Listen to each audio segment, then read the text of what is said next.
அத்தனை செல்வமும் உன்னிடத்தில் நான் பிச்சைக்கு செல்வது எவ்விடத்தில்?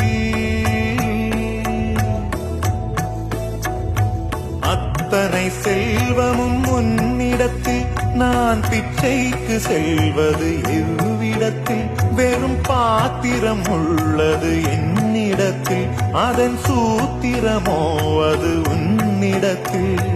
ஒரு முறையா இருமுறையா பலமுறை பல பிறப்பெடுக்க வைத்தாய்.